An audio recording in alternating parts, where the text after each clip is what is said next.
development is the thoughtful attempt to a more human existence, then one could say it is an attempt to reverse the consequences of the fall.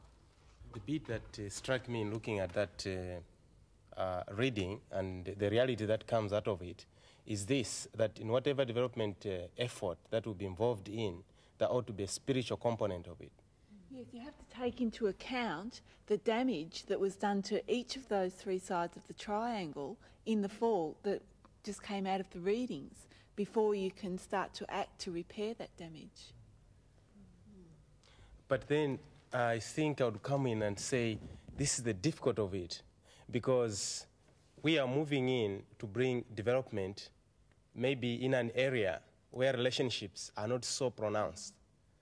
I have in mind here maybe the Western-based culture. And when we move out of it, we go into other cultures, the African culture, for example, where I come from. Relationships are so important. And as an African, if a development involved relationships, it would be so welcome and it would be so meaningful.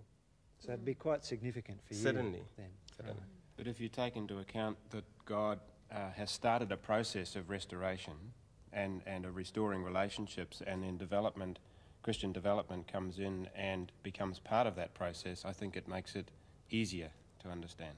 That's right. I think this is what makes us different from a secular type of agency.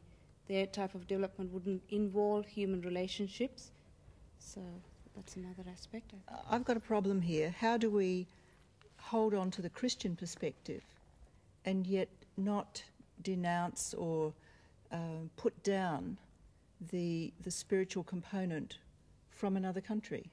I mean, we can't come in and say, well, ours is better than yours. We've got to go in and we've got to listen. Yes, that's Well, I important. think that's a second step. The first step is to look at what is the significance of our own spiritual commitment.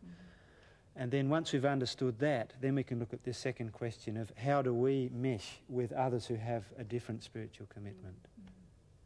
I think you've seen the point that's crucial here, is that the first 4 lines of this quote could be said by anybody, but the last 2 lines come out of the material that we've been sharing together so far in the triangles. And from that point of view, I've become very comfortable with this quote. I feel it's very relevant to our work in Christian ministry. Now, this sentence gives development a theological purpose and a biblical direction. It has a holistic view of development. So it's not aimed at building utopia. Its aim is to reverse the effects of the fall, not to restore things like they were at the beginning.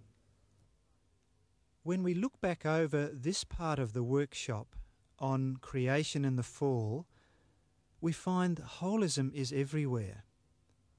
The fall into sin was holistic. People were affected in every part of their life. Satan is trying to usurp the whole of our lives. And so we've got to face the problem and deal with it in a holistic way.